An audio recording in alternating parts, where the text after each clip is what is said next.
উন্নয়নের সরকার, শেখ হাসিনা সরকার, আর পদ্মা সেতু সরকার। আমরা তো সুখে আছি, ব্যস্ত বলতে হবে।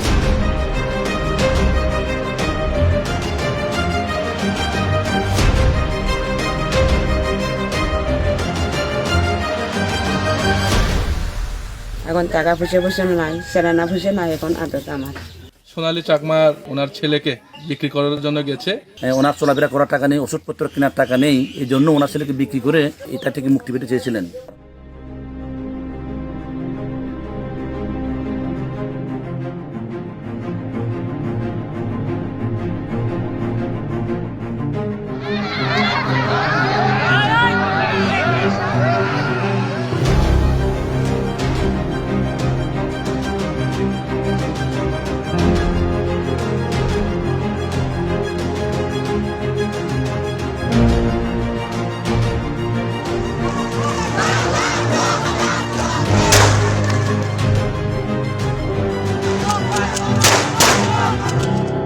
শেখ হাসিনা পালিয়ে গেছে, শেখ হাসিনা নাই, শেখ হাসিনা চলে গেছে, শেখ হাসিনা পালায় না। কে পালাবে? পালানোর মতো কি পরিবেশ হয়েছে যে আমাদেরকে কথা কথা বলছে পালানোর সময় পাবে না? আমাকে চোর না আমরা টাকা?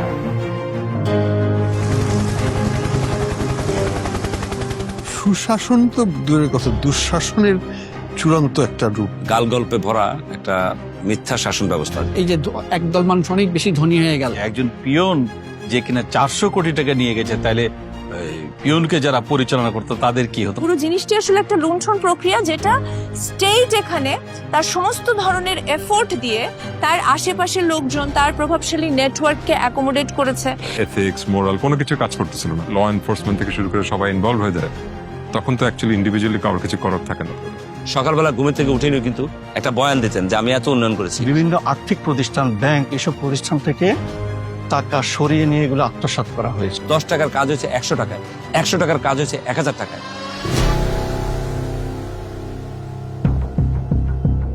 জুলাই বিপ্লবের মাধ্যমে বাংলাদেশ শেখ হাসিনার একনায়কতন্ত্র থেকে মুক্তি পাওয়ার 4 মাস পর 400 পৃষ্ঠার একটি শ্বেতপত্র প্রকাশ করা হয়। আন্তর্জাতিক খ্যাতিসম্পন্ন অর্থনীতিবিদ ডক্টর দেবপ্রিয় ভট্টাচার্যের নেতৃত্বে 12 সদস্যের একটি স্বাধীন কমিটি এই শ্বেতপত্র প্রকাশ করেন।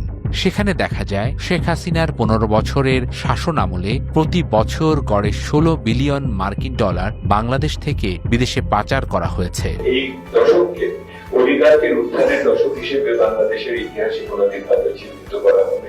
শেখ হাসিনার 15 বছরের শাসনামলে যে উন্নয়নের গল্প ফেরি করা হয়েছে দেশে ও বিদেশে, সেই গল্পের বইয়ের প্রচ্ছদে উন্নয়নের কথা থাকলেও ভেতরের পাতা জুড়ে রয়েছে হাজার হাজার কোটি টাকার লুটপাটের গল্প। আমি মুক্তাদির রশিদ রোমিও, একজন অনুসন্ধানী সাংবাদিক।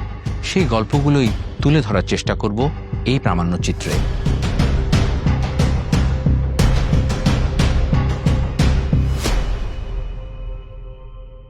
ব্যাংক ডাকাতি বলতে আমরা যেটা বুঝি, একদল সশস্ত্র ডাকাত ব্যাংকে গিয়ে ডাকাতি করে। তবে শেখ হাসিনার রাজত্বে বাংলাদেশে ব্যাংক ডাকাতি শব্দটির এক অভিনব সংস্করণ দেখা যায়, যেখানে সম্পূর্ণ রাষ্ট্রীয় সুরক্ষায় ও পৃষ্ঠপোষকতায় একের পর এক ব্যাংক দখলের ঘটনা ঘটতে থাকে।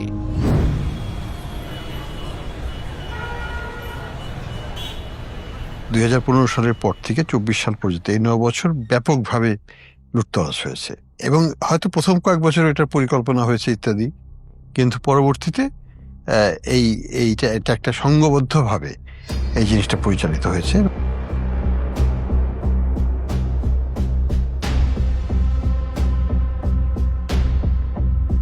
খুব সরাসরি ধরেন এসআলবের হাতে 10টা 11টা মিলে ব্যাংক আর্থিক প্রতিষ্ঠান ছিল, এবং টাকা ছাপিয়ে যে সমস্ত ব্যাংকে অর্থ দেওয়া হয়েছে তার মধ্যে তার প্রতিষ্ঠানই সবচেয়ে বেশি।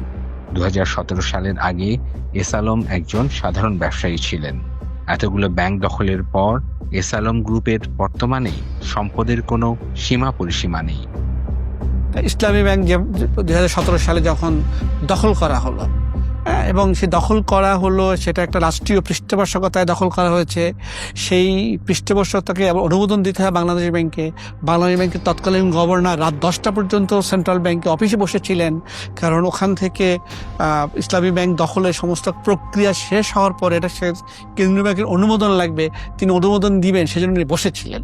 মানে কিনে যেটাকে হস্তক্ষেপের মাধ্যমে করা হয়েছে তা নয়, এটাকে বলপূর্বক অধিগ্রহণ করে আমাদের রাষ্ট্রযন্ত্রের যেমন ডিজিএফআই এবং অন্যান্য প্রশাসনিক ইয়েদেরকে ব্যবহার করে অস্ত্রের মুখেই এই ব্যাংকগুলোকে তারা দখল করে নেয়। আওয়ামী লীগের রাজনৈতিক পৃষ্ঠপোষকতায় দখলকৃত ব্যাংকগুলোর মধ্যে অন্যতম ইউনাইটেড কমার্শিয়াল ব্যাংক বা ইউসিবি। 1984 সালে প্রতিষ্ঠার পর 1993 সালে প্রতিষ্ঠাতা পরিচালক হুমায়ুন জহিরকে হত্যা করা হয়। আব্বার যে অ্যাসোসিনেশন, সেখানে আপনার আওয়ামী লীগের একজন নেতা জড়িত ছিল এবং পরবর্তীতে দেখা গেছে যে সে দেশের বাইরে চলে যায়, পালায় যায় সে, এবং সে যখন আসে সে এসে আরেকবার সে চেষ্টা করে। তখন আমি ব্যাংকের ডিরেক্টর, আব্বা মারা যাওয়ার পর আমি বোর্ডের ডিরেক্টর হই। তো সে আপনার বোধহয় 99 সালেও সে এবং তার ছেলে মিলে আমাদের ব্যাংক দখল, আমরা বোর্ড মিটিং করছিলাম এবং সেখানে সে ঢুকে যায় ব্যাংক দখল করার চেষ্টা করে।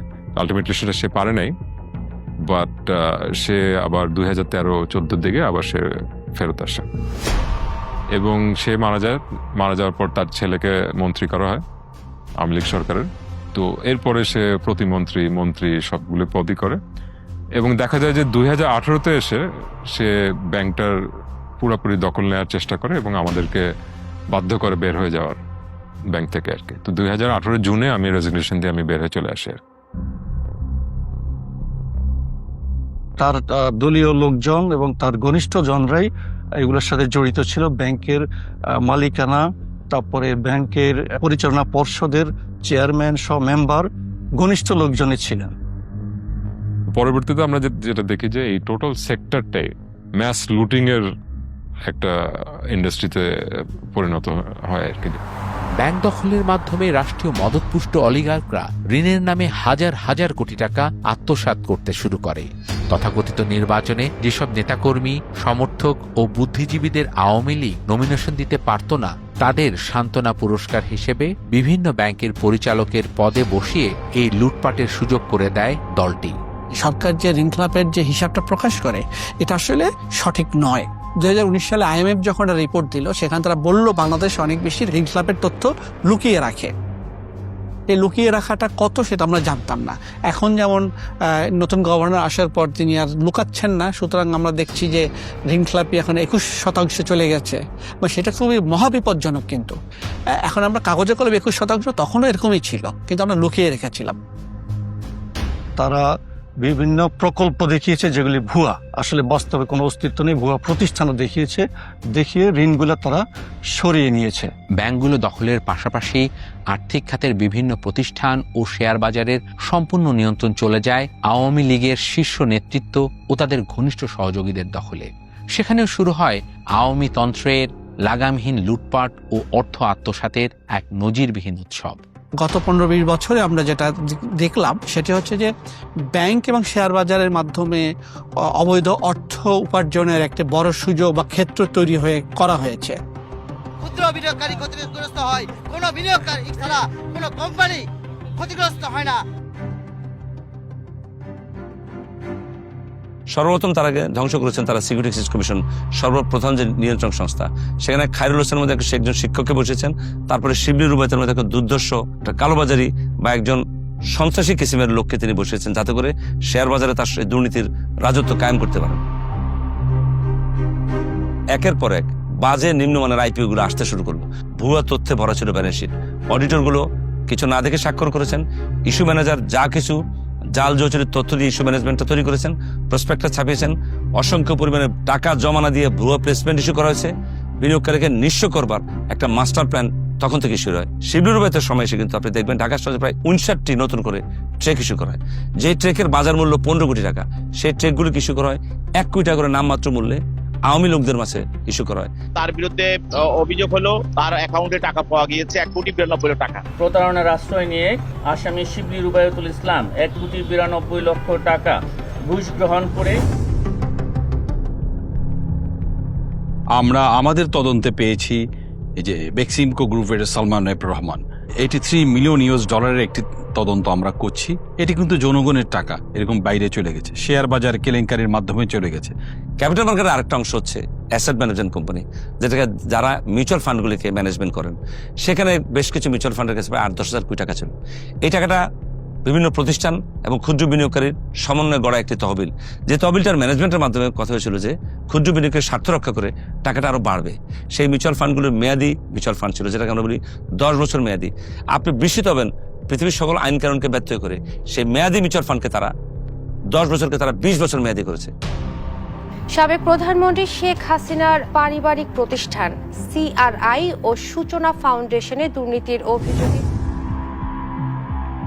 সূচনা ফাউন্ডেশন নামে যে প্রতিষ্ঠান আছে তাদের লিগ্যাল একটা পার্সন তৈরি করা হয়েছে, তৈরি করে বিভিন্ন আর্থিক প্রতিষ্ঠান, ব্যাংক, এসব প্রতিষ্ঠান থেকে টাকা সরিয়ে নিয়ে এগুলো আত্মসাৎ করা হয়েছে। ফাউন্ডেশনের আসলে ফিজিক্যাল অস্তিত্বই আমরা পাইনি। এই প্রতিষ্ঠানকে CSR কিংবা অন্য কোনো নামে প্রচুর টাকা দিয়েছে। শেয়ার বাজার, ব্যাংক ও অন্যান্য আর্থিক খাতের প্রতিষ্ঠানগুলো দখলের পর নিজেদের দুর্নীতির পরিসর আরও বিস্তৃত করার পরিকল্পনায় আওয়ামী তন্ত্রের নজরে আসে দ্রুত বিকাশমান মোবাইল ব্যাংকিং খাত। সেই লক্ষ্যেই নগদকে কেন্দ্র করে তারা নতুন এক চুরির আখড়া গড়ে তোলে, যেখানে উদ্ভাবনী প্রযুক্তিকেও পরিণত করা হয় লুটপাটের আরেকটি মাধ্যম হিসেবে। নগদ প্রকৃত মালিক কে এটা কেউ জানে না। এটা কেমেন্স আইল্যান্ডের একটা প্রতিষ্ঠান, একটা ব্রিটিশ নাগরিকের নামে 52% শেয়ার দাবি করা হচ্ছে। কি করে হলো সে? তার সম্পদের উৎস কি এবং কেমেন আইল্যান্ড কেন, বাংলাদেশ নয় কেন? এগুলোর প্রশ্নের কোনো জবাব নেই। প্রথমত নগদের লাইসেন্স পাওয়ার কোনো যোগ্যতা ছিল না। পোস্টাল ডিপার্টমেন্টের কোনো স্বার্থ, সামর্থ্য, কারিগরি দক্ষতা, আর্থিক সামর্থ্য কিছুই নাই, যেটার মধ্যে তারা একটা মোবাইল ফাইন্যান্সিয়াল সার্ভিস চালানোর মতো, যেখানে হাজার হাজার কোটি টাকা লাগবে, বিনিয়োগ করতে হবে আমাকে, সেই ধরনের প্রতিষ্ঠান চালাতে পারে। তাহলে এরা আসলো কোথা থেকে? সরকারি সব অনুদানের অর্থ শুধুমাত্র তাদেরকে দিয়েই বিতরণ করা হতো। ফলটা কি হয়েছে? আজকে আমরা দেখতে পাচ্ছি যে 1700 কোটি টাকার উপর শুধুমাত্র সমাজ কল্যাণ মন্ত্রণালয়ের থেকেই অর্থ তারা আত্মসাৎ করেছে। গরিবের মুখের দানের টাকা, সরকারের অনুদানের টাকা, সেটা তারা খেয়ে ফেলছে।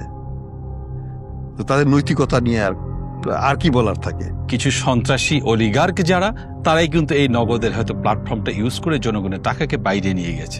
যে গরিবের টাকা, হকের টাকা, সেটা সরকার দিচ্ছে গরিব মানুষকে, সেই টাকাটা তারা ডাইভার্ট করে তারা নিয়ে গেছে বাইরে। আরো কি দেখেছি আমরা? ই মানি যেটা ক্রিয়েট করা হয়, ই মানি কখনোই ডেট ক্রিয়েশন হয় না। অর্থাৎ 1 টাকা জমা হলে আমি 1 টাকার ই মানি আরেকজনকে দেব। আমি যদি 1 টাকা জমা দিই, আপনার উদ্দেশ্যে আপনাকে 1 টাকা ই মানি দেওয়া হবে। সেখানে তারা 630 কোটি টাকার মতো তারা ই মানি এক্সট্রা ক্রিয়েট করেছে। এটা কি করেছে? ওটা তারা বেতন ভাতা তাদের এগুলো মেটাচ্ছে তারা। আওয়ামী লীগ আমলে মেগা প্রকল্প মানেই ছিল মেগা দুর্নীতির নীল নকশা। যত বড় প্রকল্প তত বেশি লুটপাট। এসব প্রকল্পের বেশিরভাগ ক্ষেত্রেই সাধ্যতা, স্বচ্ছতা ও সম্ভাব্যতা কোনোটাই ঠিকমতো যাচাই করা হতো না। আর এই ক্ষেত্রে বিদ্যুৎ খাত ছিল তাদের সবচাইতে পছন্দের।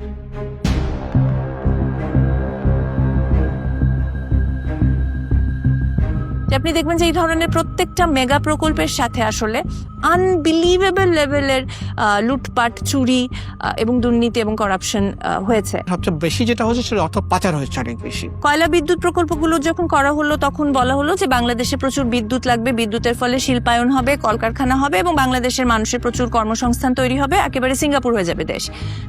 প্রত্যেকটা কয়লা বিদ্যুৎ প্রকল্পের আপনি যদি খরচগুলো দেখেন, এগুলো করা হয়েছে পৃথিবীর সর্বোচ্চ খরচে।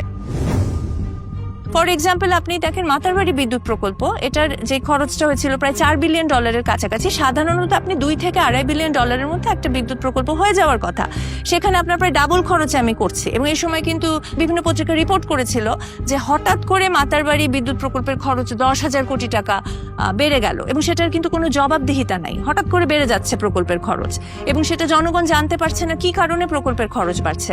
রূপপুর পারমাণবিক বিদ্যুৎ কেন্দ্রকে আমরা বলি যে বালিশ কাণ্ড নিয়ে একটা দুর্নীতির কথা আমরা সবাই বলি, কিন্তু জিনিসটা শুধু কিন্তু ওই অল্প কিছু টাকার বালিশের মধ্যে সীমাবদ্ধ ছিল না। প্রায় 1 লক্ষ কোটি টাকার উপরে হচ্ছে আমার এই রূপপুর পারমাণবিক বিদ্যুৎ কেন্দ্রে খরচ হয়েছে, যেটাও কিন্তু পৃথিবীর মধ্যে আমি যদি হিসাব করে দেখি সবচেয়ে খরচবহুল পারমাণবিক বিদ্যুৎ কেন্দ্রগুলোর মধ্যে একটা। সারা বিশ্বে তো আপনি কোনো পাওয়ার প্ল্যান্টই করতে পারবেন না যদি আপনার ক্যাপাসিটি চার্জ না দেন। একটি পাওয়ার প্ল্যান্ট 20 বছর বা 10 বছরের জন্য আপনি নেবেন, তার যে অর্থ খরচ হবে প্রতিদিনে তার অর্থ খরচ দিবেন না। 2010 সাল থেকে বলা হয়েছিল যে কুইক রেন্টাল একটা খুবই ওয়েস্টফুল এবং ভয়ঙ্কর খরচবহুল একটা প্রকল্প, এটার ভিতর দিয়ে বিদ্যুতের দাম বাড়তে থাকবে এবং এটার ভিতর দিয়ে আমাদেরকে কুইক রেন্টাল কোম্পানিগুলোকে আমরা আসলে যেই ক্যাপাসিটি চার্জটা দিব সেটা এত বেশি যেটা আসলে বিদ্যুতের খরচটা আপনি কমিয়ে রাখতে পারবেন না, জনগণের জন্য বিদ্যুৎ এফোর্ড করা একটা বোঝা হয়ে দাঁড়াবে। কিন্তু এটা তো তখন সরকার শোনে নাই, বরং তখন খুব একচেটিয়া ভাবে কয়েকটা গ্রুপকে আমরা কুইক রেন্টালের লাইসেন্সটা দিয়ে দিলাম। আইডিয়াটা হচ্ছে যে তারা বেনিফিটেড হবে এবং বেনিফিটেড হলে অথবা তারা পার্টিকে কন্ট্রিবিউট করবে এবং আলটিমেটলি এটা একটা কন্ট্রোল ধরে রাখার জন্য একটা চেষ্টা আর কি। কুইক রেন্টাল সব বিদ্যুৎ বন্ধ করে দিত এখন, যতগুলি বিদ্যুৎ অন্তত আওয়ামী লীগ সরকার এসে। এর মধ্যে দিয়ে দেখা গেল আজিজ খানের মতো এবং আরো কিছু গ্রুপ এখান থেকে বিশাল পরিমাণ টাকা, জনগণের পাবলিকের ট্যাক্সের টাকা বিদ্যুৎ উৎপাদনের নামে তারা লুটপাট করে তারা বিদেশের সর্বোচ্চ বড়লোকের তালিকায় তারা নাম লেখালো।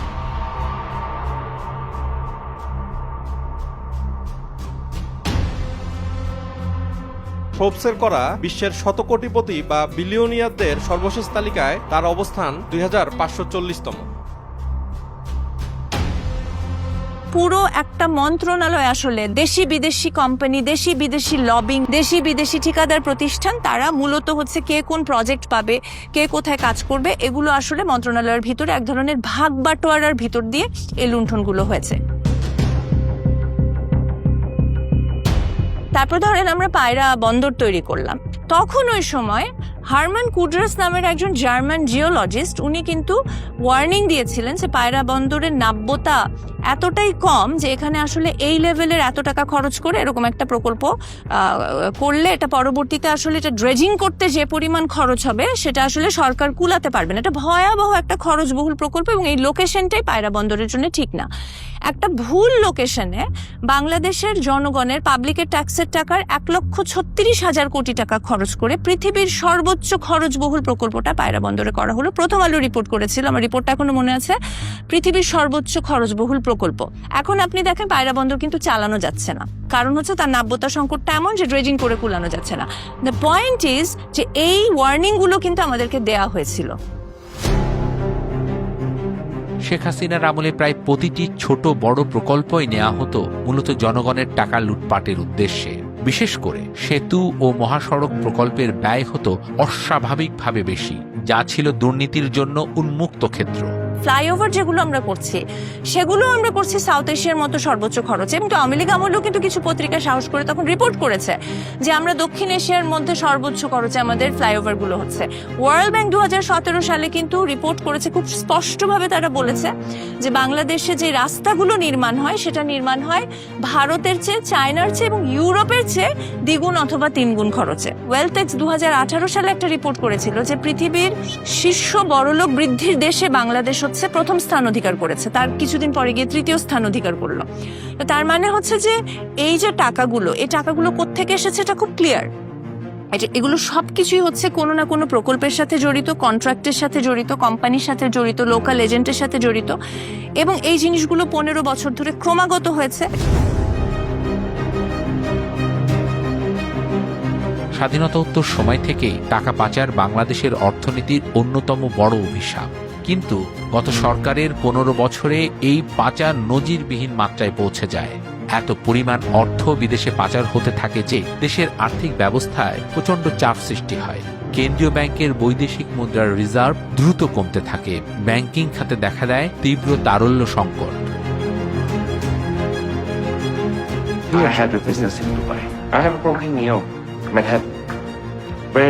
গত 15 বছর ধরে কিন্তু এখানকার যারা ব্যবসায়ী বা এখানকার যারা পুঁজিবাদী, যারা খুব ডিপলি কানেক্টেড ছিল আমাদের রাষ্ট্রের সাথে বা মন্ত্রী এমপিদের সাথে, তারা সমানে টাকা পাচার করেছেন। তারা সুইস ব্যাংকে টাকা রেখেছেন, তারা মালয়েশিয়াতে সেকেন্ড হোম কিনেছেন, তারা কানাডার বেগমপাড়াতে টাকা পাচার করেছেন, সেখানে বাড়ি করেছেন, তারা লন্ডন এবং দুবাইয়ের সবচেয়ে অভিজাত এলাকাগুলোতে জমি কিনেছেন। লন্ডনে অন্তত 3 জন বড় ব্যবসায়ী বা তাদের আত্মীয় স্বজনের সম্পদ প্রাথমিকভাবে জব্দ করা হয়েছে। সেই সম্পদ বাংলাদেশ ফেরত পাবে কিনা সেটা পরের হিসাব।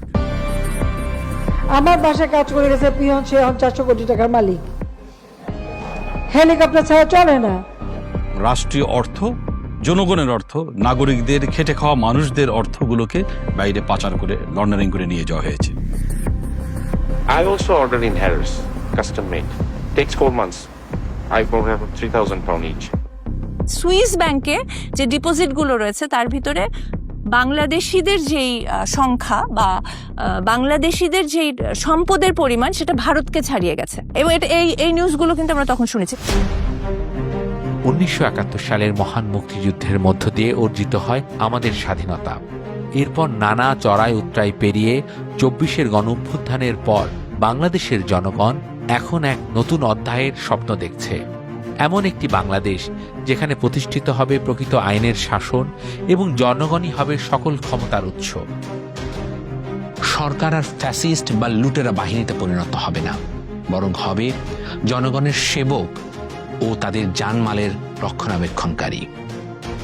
জনগণের যে একটা দাবি সেটা হচ্ছে যে আবার যেন কোনোভাবেই ক্লেপ্টোক্রেসি, অটোক্রেসি ফেরত না আসে।